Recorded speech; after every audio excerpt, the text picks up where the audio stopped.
Hi friends, आज हम लोग क्लास 10 साइंस का तीसरा चैप्टर धातु एवं अधातु को देखेंगे, जिसका English metal and non metal होता है। धातु और अधातु समझने से पहले हम लोग कुछ बेसिक बात को समझेंगे। सबसे बेसिक बात केमिस्ट्री का होता है पदार्थ। सबसे पहले समझेंगे कि पदार्थ क्या होता है। दुनिया की वे हर चीज जो स्थान छेके, रुकावट डाले, जिसमें कुछ द्रव्यमान होता है, उसे हम लोग क्या कहते हैं? पदार्थ कहते हैं। पदार्थ के अंतर्गत हम लोग एक चीज और समझेंगे, तत्व को। यहाँ से ही हम लोग का ये क्लियर होगा धातु अधातु। सबसे पहले तत्व को समझना अति आवश्यक। तो तत्व वह शुद्धतम पदार्थ है जिसे आप किसी भी भौतिक या रासायनिक प्रक्रिया द्वारा दो या दो से अधिक पदार्थों में विभाजित नहीं कर सकते हैं, उसे हम लोग क्या कहते हैं? तत्व। अब देखिए, इस तत्व को मुख्य रूप से तीन भाग में बांटा गया है: धातु, अधातु और एक होता है उपधातु। हमको पता है कि वर्तमान में भी 118 तत्वों का खोज हो चुका है। वर्तमान समय में वैज्ञानिकों के द्वारा 118 तत्वों का खोज हो गया है। इस 118 तत्वों को धातु, अधातु एवं उपधातु में वर्गीकृत किया गया है। अब देखिए, इसमें पूछेगा कि एग्जैक्ट धातु की संख्या, अधातु की संख्या, उपधातु की संख्या, तो ऐसा तो नहीं, लेकिन धातु लगभग 92 के आसपास तत्व ऐसे हैं जो कि धातु है।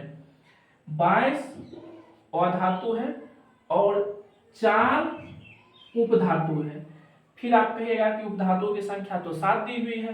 तो इसमें से क्या होता है, एक धातु में से ही ऐसा है जिसका उपधातु से गुण मिलता है और अधातु में से 2। यदि हम ऐसे कहें तो 91 धातु है, 20 अधातु है और 7 उपधातु है। उपधातु का मतलब होता है जिसका गुण धातु और अधातु दोनों से मिलता हो, उसे हम लोग क्या बोलते हैं? उपधातु। तो कभी भी ये एग्जाम में डाटा नहीं पूछता है कि अधातु की संख्या कितनी है, उपधातु। यदि धातु की संख्या पूछेगा तो याद रखिएगा कि 92 के आसपास धातु है और 22 ठो और धातु है और 4-5 जो है उपधातु है। यदि एग्जैक्ट की बात करें तो उसमें से आपकी बुक में 7 उपधातु का चर्चा किया हुआ है।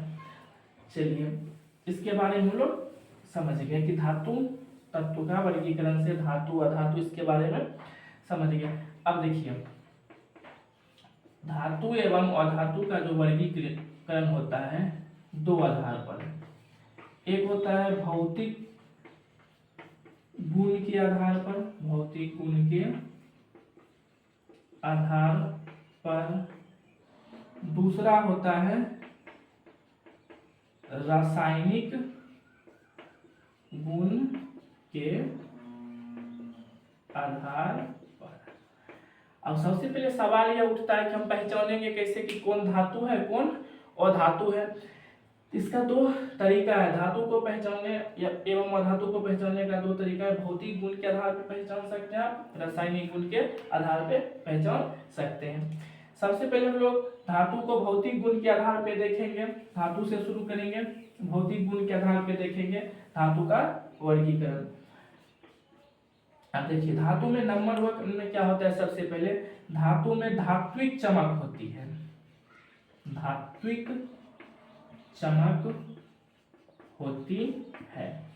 जितने भी धातु होते हैं सभी में एक धात्विक चमक होती है। जैसे आप लोग सोना में, चांदी में, लोहा में, टीन में, शीशा में एक प्रकार की चमक देखते हैं, उसको हम लोग धात्विक चमक बोलते हैं।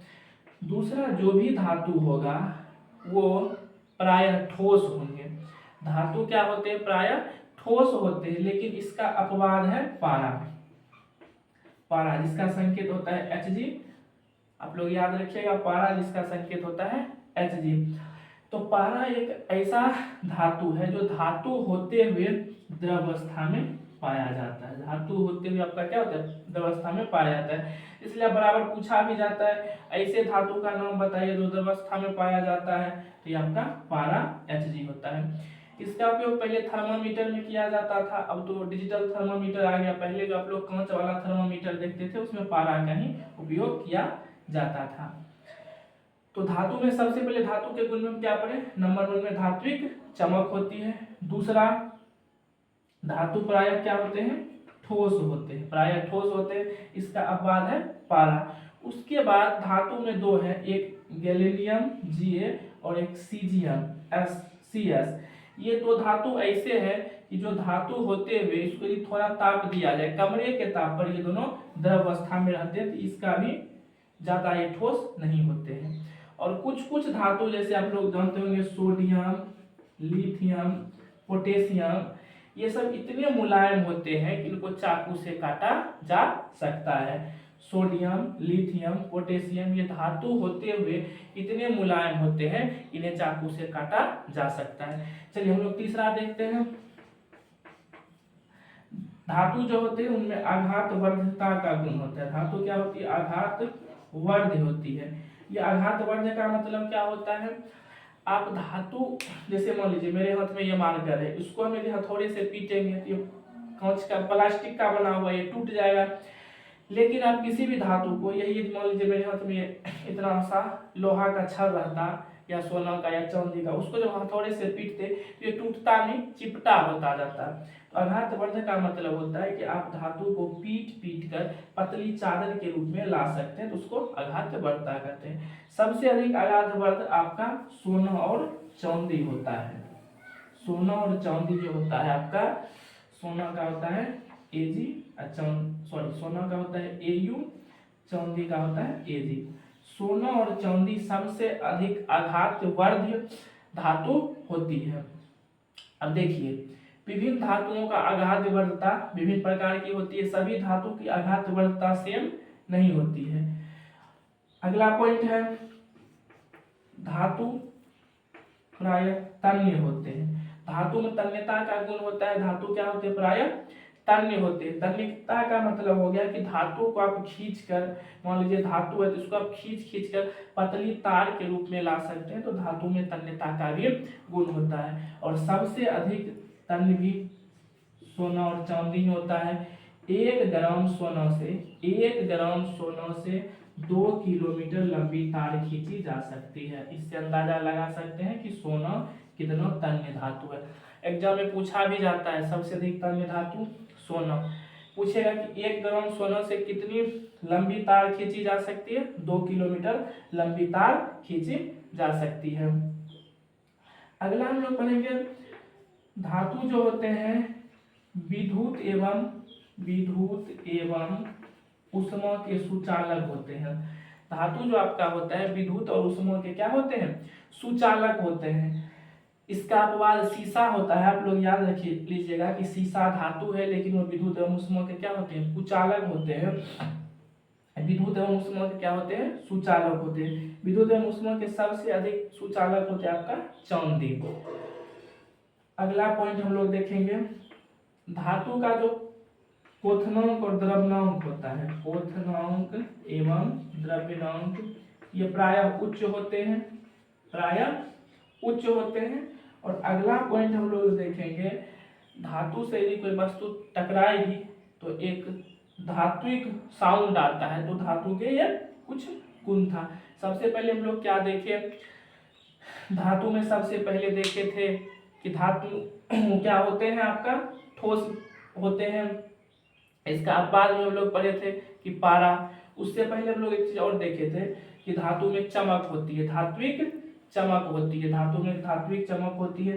दूसरा हम लोग पढ़े थे कि धातु प्रायः ठोस होते हैं। इसका बाद पारा देखे थे। 2 सीजियम गैलियम भी वैसा धातु है जो कि कमरे के ताप पे द्रव अवस्था में होता है। उसके बाद हम लोग पोटेशियम, सोडियम, लिथियम ये सब भी देखे थे। धातु होते हुए भी इतने मुलायम होते से चाकू से काटा जा सकता है। एग्जाम में पूछा भी जाता है कि किस धातु को चाकू से काटा जा सकता है, तो ऑप्शन में सोडियम रहेगा, नहीं तो आपका पोटेशियम, लिथियम में से कोई एक रहेगा।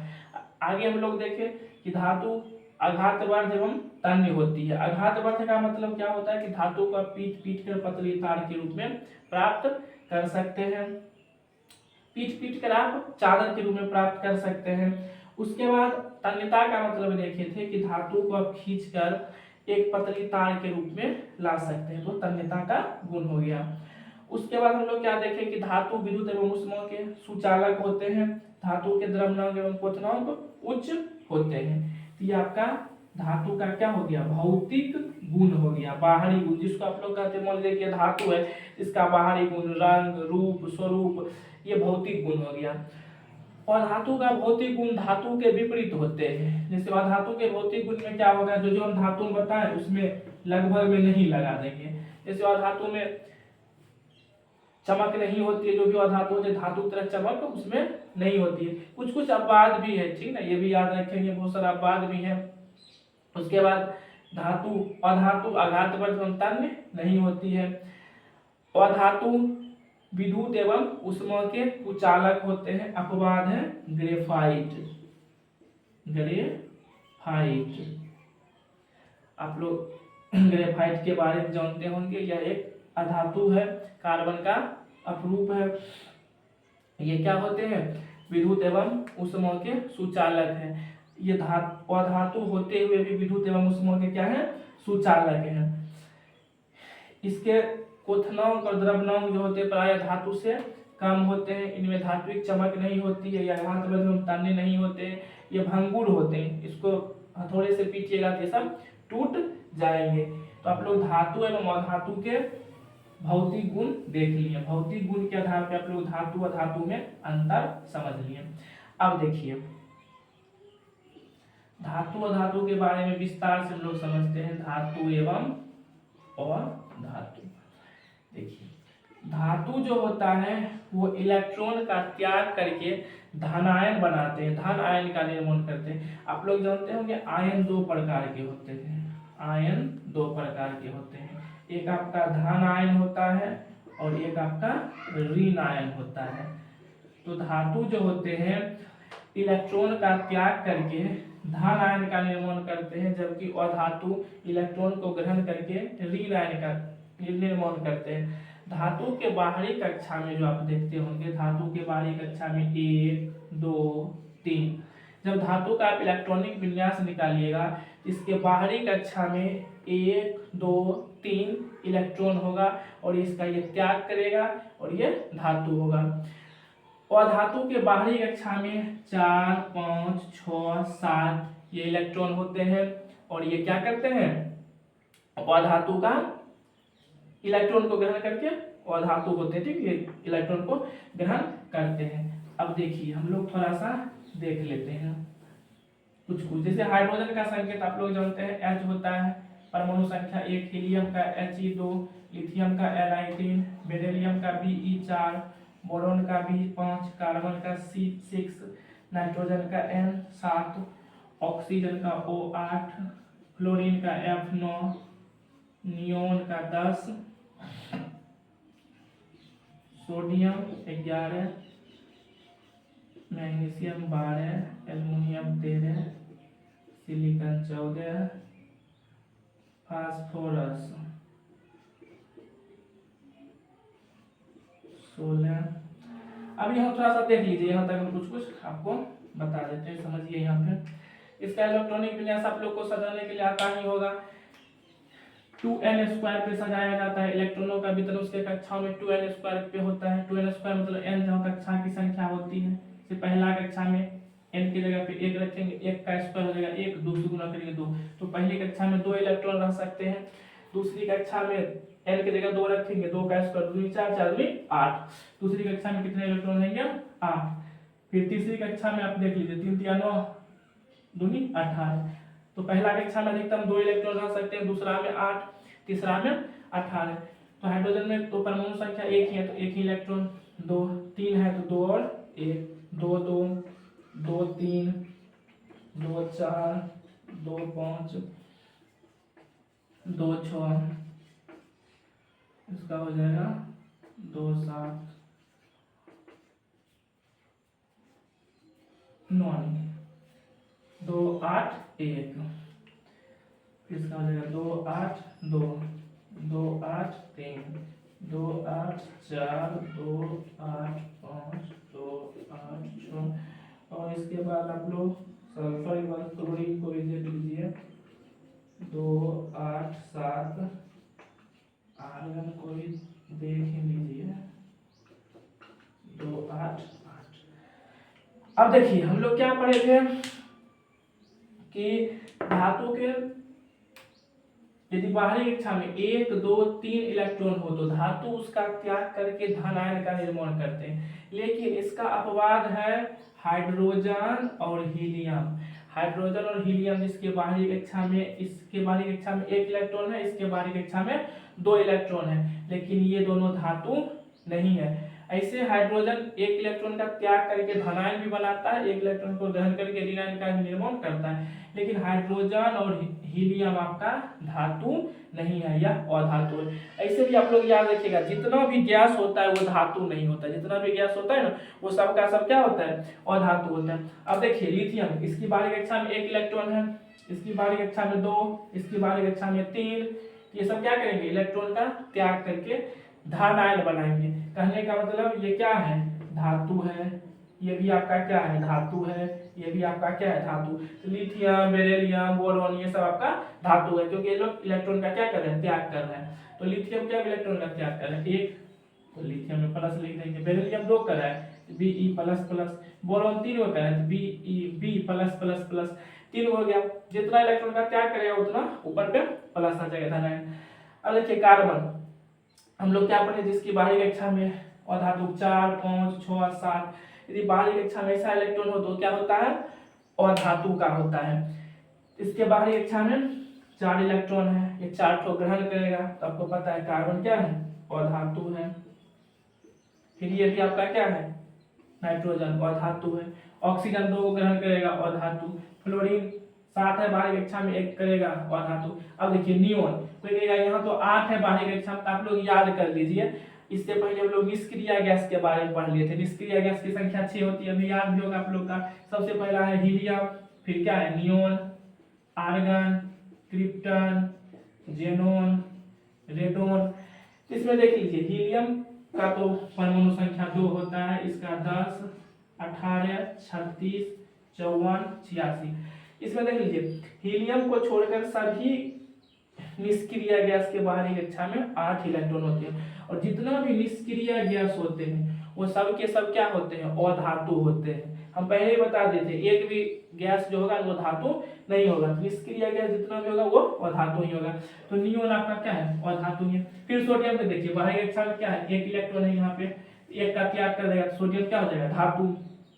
मैग्नीशियम क्या हो जाएगा, धातु। एल्युमिनियम क्या हो जाएगा, धातु। फिर सिलिकॉन धातु होगा, नहीं होगा धातु, क्यों, इसके बाहरी कक्षा में 4 इलेक्ट्रॉन है, ये तो ग्रहण करेंगे, 4 इलेक्ट्रॉन ग्रहण करने वाला धातु नहीं होता है।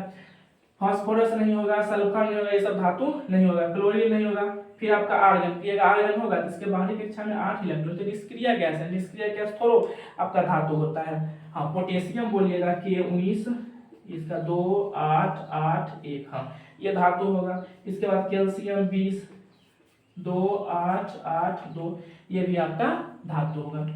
इस प्रकार हम क्या यहाँ से देखेंगे, 1 से 20 तक का हम तत्वों का इलेक्ट्रॉनिक विन्यास निकाल के देखें। हम यहाँ पे ये देखें कि जितना भी धातु होता है आपका, वो सभी क्या करते हैं, इलेक्ट्रॉन का त्याग करते हैं। इलेक्ट्रॉन को त्याग करके क्या करते हैं, धन आयन का निर्माण करते हैं। जैसे मान लीजिए एल्युमिनियम है, जिसको Al+++, इसको ऐसे भी लिखा जाता है Al3+। मैग्नीशियम को Mg2+। जितना भी धातु होते हैं वो सभी का सब क्या होते हैं, इलेक्ट्रॉन का त्याग करते हैं और धन आयन का निर्माण करते हैं। और जितना भी अधातु होते हैं वो क्या करते हैं, इलेक्ट्रॉन को ग्रहण करते हैं और इलेक्ट्रॉन को ग्रहण करके ऋण आयन का निर्माण करते हैं। तो हम लोग पहले क्या समझे, धातु एवं अधातु के भौतिक गुण समझे, उसको एक अच्छा तरह से हम लोग देख लें कि कौन धातु है कौन अधातु है। उसके बाद हम लोग आगे अभी थोड़ा सा समझे कि धातु का, ऐसे इसको रासायनिक गुण बोल सकते हैं, ठीक ना। रासायनिक गुण हम लोग विस्तार से आगे पढ़ेंगे, अगले वीडियो में जब हम लोग देखेंगे तो उसमें हम लोग विस्तार से पढ़ेंगे धातु एवं अधातु के रासायनिक गुण के बारे में। लेकिन अभी हम लोग क्या पढ़े, नॉर्मल की धातु जितने भी होते हैं वो इलेक्ट्रॉन का क्या करते हैं, त्याग करते हैं, और अधातु जितने भी होते हैं इलेक्ट्रॉन का क्या करते हैं, इलेक्ट्रॉन को ग्रहण करते हैं। चलिए हम लोग भौतिक गुणों के आधार पर धातु अधातु को अच्छी तरह से समझ लिए। धातु अधातु में क्या समझे, सबसे पहले एक बार फिर से रिवाइज कर लेते हैं।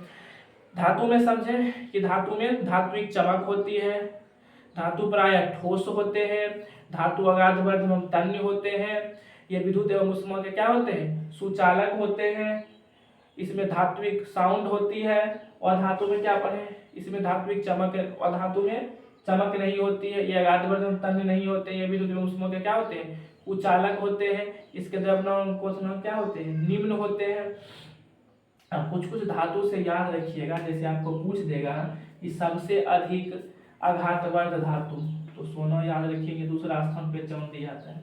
सबसे अधिक तन्य धातु, तो उसमें भी आप सोना याद रखिएगा। उसके बाद यदि पूछ देगा कि विद्युत के सबसे अच्छा सुचालक कौन सा धातु है, तो उसमें याद रखिएगा चांदी। कुछ कुछ अपवाद भी बताए हैं, जैसे ऐसा धातु जो विद्युत के कुचालक है, शीशा याद रखेंगे, शीशा क्या है, विद्युत के कुचालक है। और अधातु में विद्युत के सुचालक कौन बताए थे, ग्रेफाइट, तो इस पे ग्रेफाइट याद रखेंगे, ठीक है ना। तो इस वीडियो में हम लोग इतना देखें, इसका अगले वीडियो में हम लोग धातु एवं अधातु के रासायनिक गुण के बारे में विस्तार से देखेंगे।